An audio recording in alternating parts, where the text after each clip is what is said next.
అందరికీ వందనములండి. ప్రియులారా, మరి ఈ సమయంలో గడిచినటువంటి మా యొక్క వీడియోస్ మీరు చూసే ఉంటారు. అందులో జక్కువ ప్రాంతంలో దేవుని యొక్క మందిరం ఏ విధంగా కట్టబడింది, అది ఏ విధంగా ముందుకు కొనసాగుతుంది అనేటువంటి విషయాలను మీకు చెప్పడం జరిగింది. ప్రియులారా, ఈ సమయంలో జక్కువ ప్రాంతంలో దేవుని యొక్క కార్యాలు, దేవుని యొక్క పరిచర్యలు జరగడానికి కారణం అని ఆ మధ్యలో నేను ఒక దర్శనం అనేది నేను మీకు చెప్పడం జరిగింది. దేవుడు ఒక కళ ద్వారా దేవుడు తన పరిచర్యకు ముందుకు కొనసాగించడానికి పూనుకున్నాడని చెప్పడం జరిగింది. ఈ సమయంలో మీకు ఆ యొక్క కళ ఏమిటి, ఎలాగా, ఏ విధంగా దేవుడు ఆ కళని నాకు కంటికి కనిపించేటట్లుగా నా యొక్క నిద్రావస్థలో ఉండేటప్పుడు ఏ విధంగా దేవుడు తెలియపరిచాడు అనేటువంటి విషయాన్ని ప్రియులారా నేను మీకు చెప్పడానికి ముందుకు సాగిపోతాను. సాక్ష్యాన్ని, ఆ యొక్క కళ యొక్క సాక్ష్యాన్ని మీకు తెలియపరచడానికి ముందుగా మనం ప్రార్థన చేసుకుందాం. మహోన్నతుడైన మా ప్రియ పరలోకపు తండ్రి, మీ ఘనమైన నామానికి వందనాలు, స్తుతులు, స్తోత్రాలయ్యా. అయా, నీ నామము మహిమార్థము. అయా దేవా, ఆనాడు ప్రభువా నాయన తండ్రి, నాయన నువ్వు చూపించేటువంటి యథార్థమైనటువంటి సంఘటనను ఆధారం చేసుకొని ఇదిగోనైనా నీ ప్రియ పిల్లలైనటువంటి ఇదిగోనైనా తండ్రి మా సహోదరులకు, మా సహోదరులందరికీ తెలియపరుస్తుండగా మీరే కృప చూపించి సహాయం చేసి నీ నామ మహిమార్థము నాయన ఎదుగో దేవా నాయన తండ్రి మాటలు ప్రభువా వాడబడడానికి సహాయము దయచేయమని యేసు దివ్య మనోహరమైనటువంటి నామంలో అడిగి వేడుకుంటున్నాము కన్న తండ్రి. వీళ్ళరా 2007వ సంవత్సరంలో నవంబర్ 6, 7, 8వ తేదీలలో ఒరిస్సా రాష్ట్రం పూరీ జిల్లాలో సర్వసత్య మహాసభలను పాస్టర్ జి సైమన్ గారు మా యొక్క ఆత్మీయ తండ్రి యొక్క స్వగ్రామంలో ఆ యొక్క సర్వసత్య మహాసభలు పూనుకునేటువంటి ఆ దినములలో మేమందరము కూడా ఆ యొక్క మహాసభలు చక్కగా స్వచ్ఛందంగా దేవుని యొక్క నామ మహిమార్థం అక్కడ కార్యక్రమాలన్నీ జరగాలని, అనేక మంది రక్షణలోనికి రావాలని, అనేక మంది సేవకులు వారి సంఘాలతో కలిపి సత్యంలోనికి రావాలి అని ఎన్నో వేల రూపాయలు వెచ్చించి మా స్థానిక సంఘము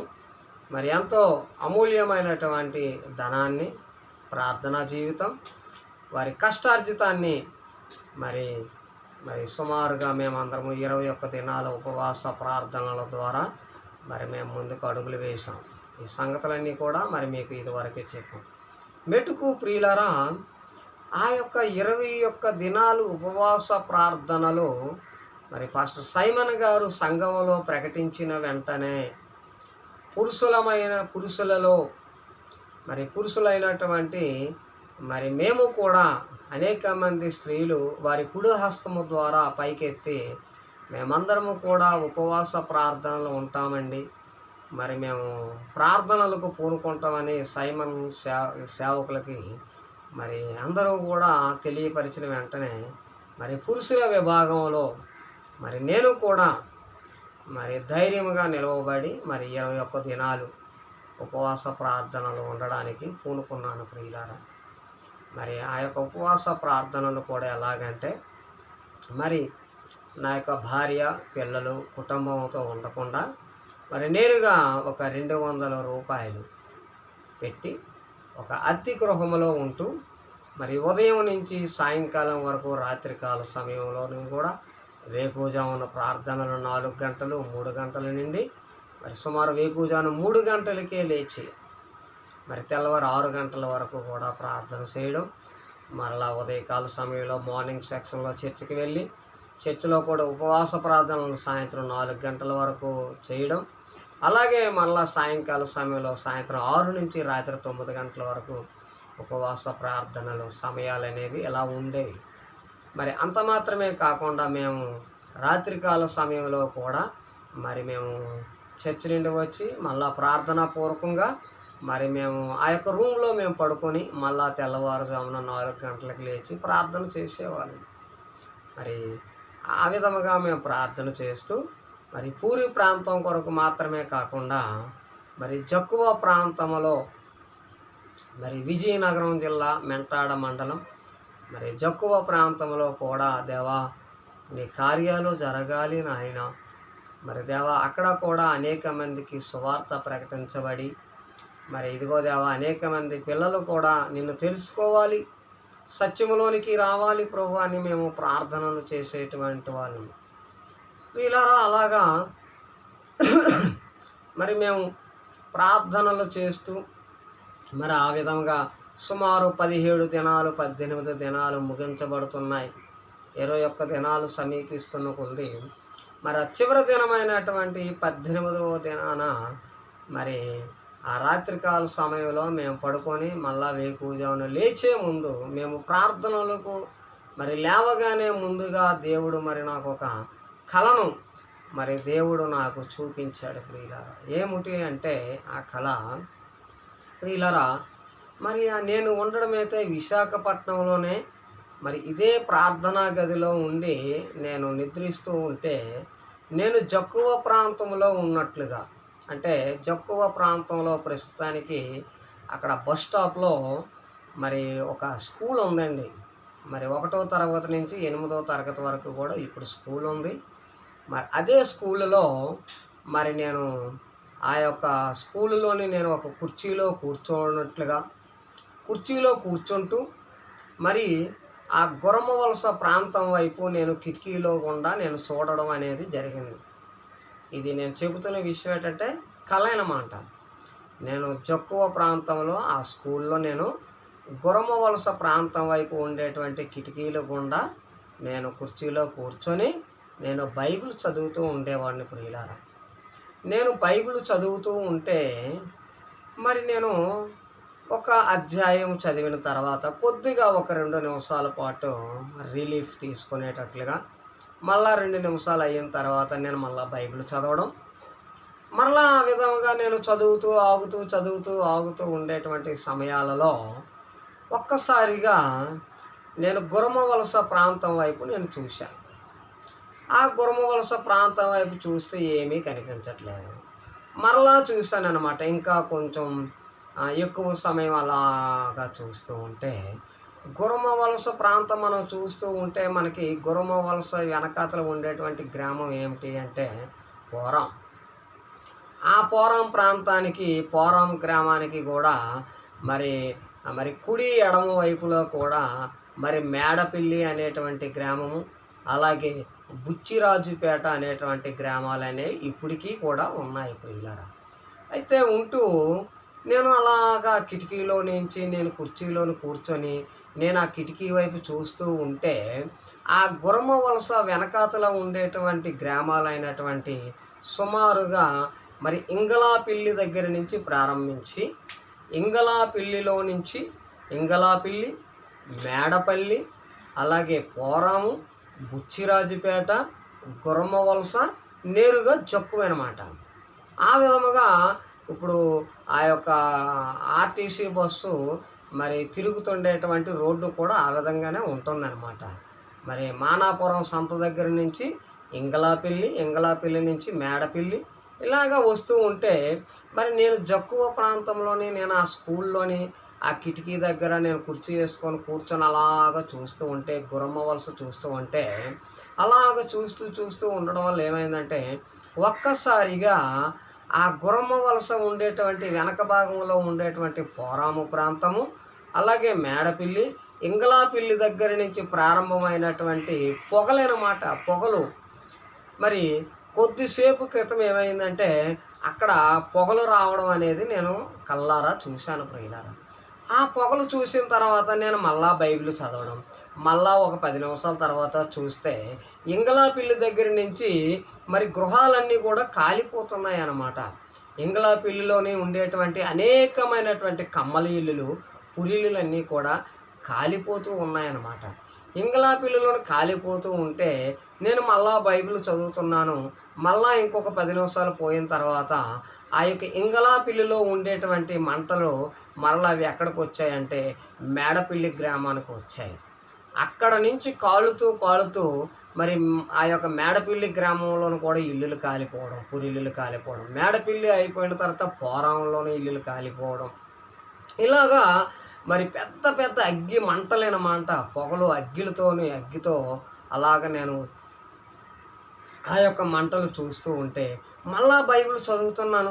మళ్ళా కొంచెం సేపటి తర్వాత మళ్ళీ చూస్తే అది బుచ్చిరాజుపేటను దాటుకొని నేరుగా గుర్రమవలస ప్రాంతంలోనికి కూడా వచ్చేసాయి అన్నమాట మంటలు. వరుస మీదుగా గ్రామాలు కాలిపోతూ ఉంటున్నాయి.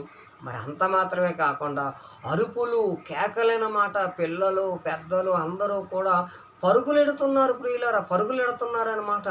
పరుగులెడుతూ ఉంటున్నారు. భయం, ఆందోళన, ప్రజలందరూ కూడా పంట పొలాలలోనికి కూడా పారిపోతున్నారనమాట భయపడి. కొంతమంది ఆ యొక్క మంటలలోనే కాస్త ఏవైనా విలువైనటువంటి సరుకులు, వస్తువులు ఉంటే తీసుకుంటున్నారు, మంచాలు తీసుకుంటున్నారు. ఇలాగా జరుగుతూ ఉంటే మరి ఎప్పుడైతే గుర్రమవలస ప్రాంతానికి వచ్చేసాయో, గుర్రమవలస ప్రాంతానికి మరి దాటిన తర్వాత వెంటనే మరి జక్కువకి గుర్రమవలసకి మధ్యలోని మరి ఒక చెరువు, ఇంచుమించు 1 కిలోమీటర్ దూరం తర్వాత అక్కడికి ఏమైందంటే మళ్ళా మంటలు అనేవి మధ్యలోని మరి ఎలాంటి కమ్మలిల్లులు కానీ ఏమీ లేవు. కానీ ఆ యొక్క మంటలు ఏమవుతున్నాయంటే రోడ్ల మీద నుంచి కాలిపోతూ, ఇప్పుడు చూడండి పెట్రోల్ కానీ మరి అలాంటి రసాయన పదార్థాలు కనుక నేల మీద వేసి అగ్గిపుల్ల తీసి రంగదీస్తే ఎలాగైతే ఆ మంట అనేది కారుచిచ్చు మరి కాలిపోతూ ఉంటుందో, అలాగా గుర్రమవలస ప్రాంతానికి వచ్చేసిన తర్వాత గుర్రమవలసకి జక్కువకి మధ్యలోనే ఏ ఇల్లులు లేవు. ఇల్లులు లేకపోయినా ఆ రోడ్డు మీద అలాగ మంటలు అనేవి వచ్చేస్తున్నాయి అన్నమాట. మంటలు వచ్చేస్తూ ఉంటే ఆ తీరా చూస్తే మరి జక్కువ దగ్గరలోనికి వచ్చేసరికి చెరువు ఉంది. ఇప్పటికీ కూడా అది మరి మెంటాడ బంద అంటారు. ఆ మెంటాడ బంద అనేది కూడా ఇంచుమించు 1/2 కిలోమీటర్ ఇంచుమించు పొడుగు అనమాట. చాలా పొడుగైనటువంటి చెరువు. మరి అందులో ఎప్పుడూ కూడా నీరు ఉంటుంది. అయితే ఈ మంటలు వచ్చేటువంటి సమయంలో, ఆ పరిస్థితులలో ఆ చెరువులో నీరు లేదన్నమాట. చెరువులో నీరు లేకపోవడం వల్ల ఆ చెరువులో ఉండేటువంటి కొమ్మలు, ఆకులు, జంటలు ఇవన్నీ కూడా ఈ యొక్క అగ్గికి ఏమవుతున్నాయంటే అవి అలాగా కాలిపోయి వచ్చేస్తున్నాయి అన్నమాట. వచ్చేస్తూ ఉంటే నేరుగా మరి దరిగా నేను ఏ స్థలంలోనైతే కూర్చున్నానో, ఏ స్కూల్లోనైతే నేను కూర్చున్నానో అంతవరకు కూడా వ్యాపించి వచ్చేస్తున్నాయి అన్నమాట. వచ్చేస్తూ ఉంటే నాకు అనిపించింది, ఇదేంటిది, ఈ మంటలన్నీ వచ్చేస్తున్నాయి, కేకలు, అరుపులు, గోల. మరి తక్కువ ప్రాంతంలో ఉన్న వాళ్ళందరూ కూడా మరి ఎంతో కంగారు పడిపోతున్నారు, భయపడిపోతున్నారు, అటు ఇటు పారిపోతున్నారు. వస్తువులన్నీ కూడా మరి ఎంతగానో తరలిస్తున్నారనమాట. తరలిస్తూ ఉంటే మరి ఆ సమయంలో నేనేం చేశానంటే మరి బైబిల్ చదివిన తర్వాత బైబిల్ మూసివేసేసిన తర్వాత నాకేమనిపించిందంటే మరి నేను కూడా మా ఇంటికి వెళ్తాను, ఇంటికి వెళ్ళి మరి మా అమ్మగారు వాళ్ళకి మరి చెప్పి ఏమైనా సామాన్లు ఉంటే బయటను పెడదాము అనేటువంటి ఒక ఆలోచన ఒకటి వచ్చింది. సరే అలాగని చెప్పేసి ఇంటికి వెళ్ళాను. ఇంటికి వెళుతూ ఉంటే ఇంటికి వెళ్ళి మళ్ళీ అక్కడ సామాన్లన్నీ కూడా తీసేసరికి ఈ మంటలు అనేవి ఏమయ్యాయంటే ఈ చెరువులోనికి వచ్చేసాయి అనమాట.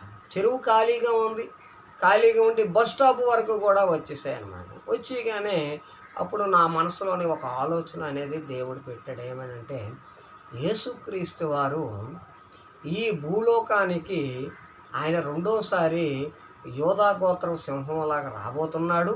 ఈ లోకానికి, ఈ భూమండలానికి కూడా మరి వారి క్రియలు తరపున వారికి ప్రతిఫలం ఇవ్వడానికి, జీతం ఇవ్వడానికి ఆయన రాబోతున్నాడు రెండోసారి. కనుక ఆయన వచ్చేటువంటి ముందు కాలం, ఆయన రావడానికి ముందుగా మరి ఎన్నో భయంకరమైనటువంటి పరిస్థితులు అనేది ఈ భూమి మీద ఏర్పడతాయని మరి బైబిల్ గ్రంథం సెలవిస్తుంది కదా. మరి అలాంటి భయంకరమైనటువంటి మరి ప్రమాదాలు, భయంకరమైనటువంటి విపత్తులలో ఇదొక విపత్తులా ఉంది.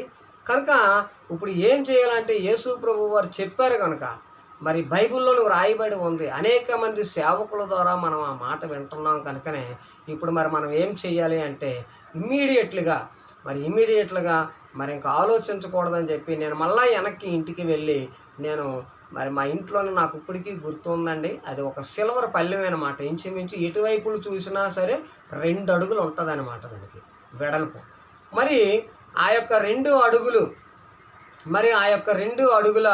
ఆ యొక్క పళ్ళాన్ని నేను పట్టుకొని నేనేం చేస్తున్నానంటే ప్రియులారా, ఒక కర్ర పుల్ల పట్టుకొని ఆ యొక్క పళ్ళాన్ని ఈ యొక్క గుండె మీద పెట్టుకొని నేనేం చేస్తున్నానంటే ఆ కర్ర పట్టుకొని నేను వాయిస్తున్నానమాట. నేను క్లియర్గా నేనే వాయిస్తూ ఉంటే ఏమని వాయించేవాడిని అంటే అలాగ వాయిస్తూ మరి దేవునికి మహిమార్థం నాకు ఒక పాట ఆ సమయంలో గుర్తొచ్చిందనమాట. ఏమనంటే హల్లెలూయా స్తుతి మహిమ ఎల్లప్పుడూ దేవునికి ఇచ్చేదము అనేటువంటి ఆ పాట నేను పాడుతూ ఆ యొక్క పళ్ళాన్ని కర్రతో ఏం చేస్తున్నానంటే నేను కొడుతున్నానమాట. కొట్టడం ఆ యొక్క నేను నృత్యం చేస్తూ హల్లెలూయా స్తుతి మహిమ ఎల్లప్పుడూ దేవునికి ఇచ్చేద్దాం అనేసి పాట పాడుతూ నేను నృత్యం చేస్తున్నాను ప్రియులారా. నేను నృత్యం చేస్తూ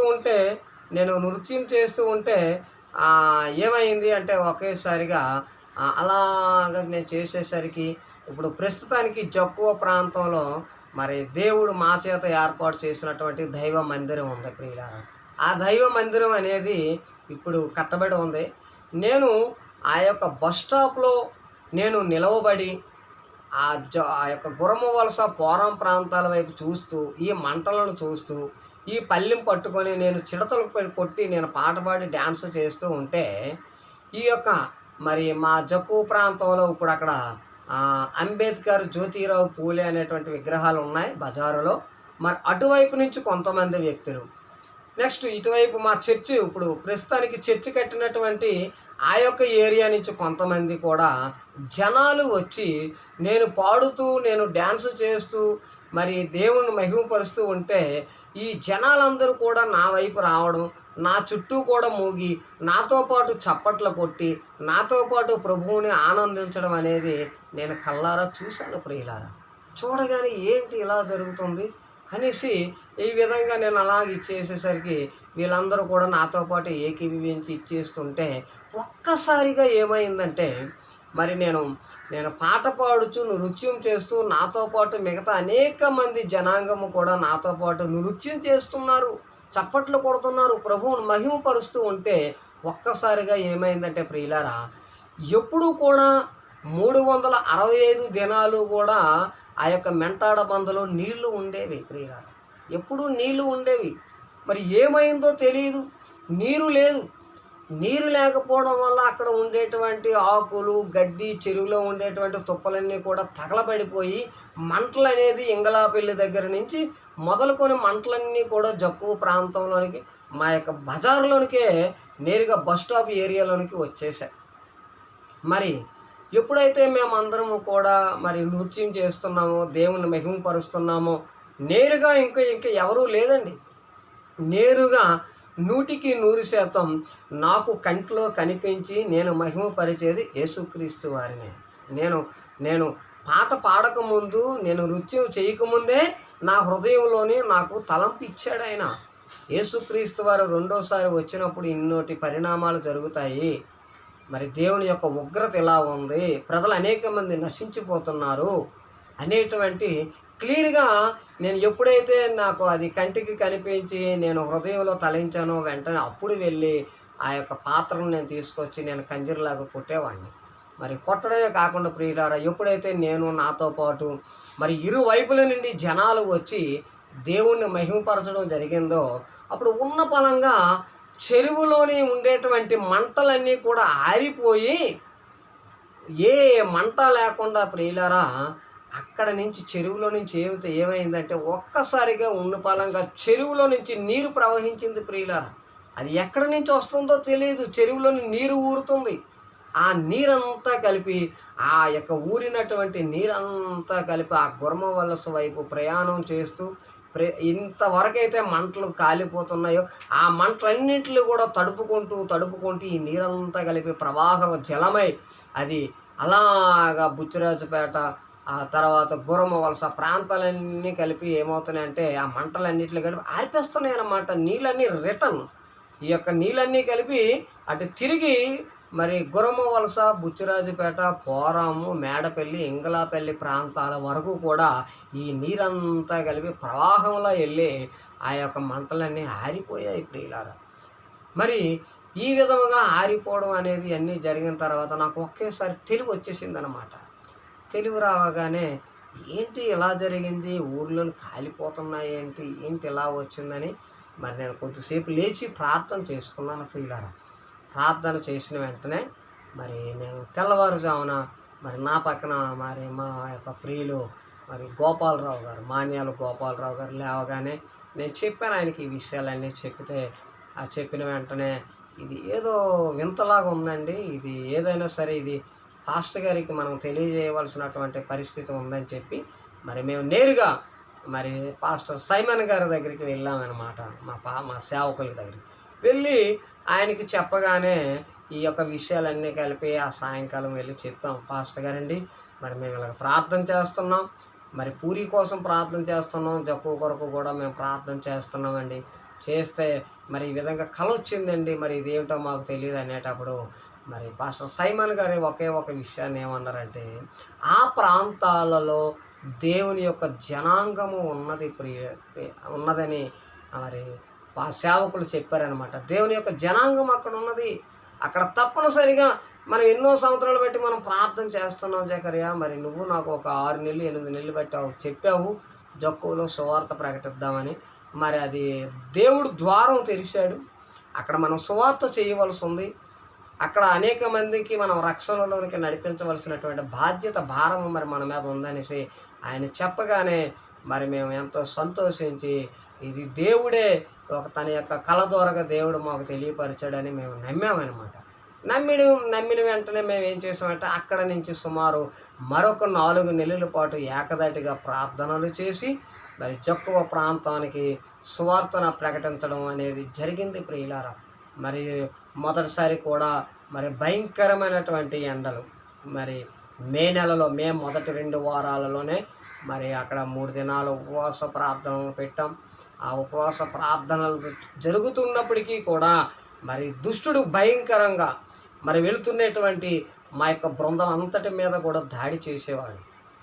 మరి భయంకరమైన ఎండలు అప్పటికే మరి మా జక్కువ ప్రాంతానికి సువార్త ప్రకటిద్దామని వచ్చినటువంటి సుమారు 80 సేవకులలో కేవలం ఒక పాస్టర్ సైమన్ గారు, రవిశారద గారు తప్ప మినహాయిస్తే మిగతా వాళ్ళందరూ కూడా మరి కుప్పకూలిపోయారనమాట. ఏమి జరిగిందంటే ప్రతి ఒక్కరికి కూడా భయంకరమైనటువంటి అనారోగ్యమైనమాట, విరోచనాలు, నీరస, మరి మనుషులు ఏమవుతారు అనేటువంటి తెలియలేనటువంటి భయంకరమైనటువంటి పరిస్థితులు మరి జరిగాయి అన్నమాట. దుష్టుడు అంతగానో మరి మమ్మల్ని కలవరపరిచాడు.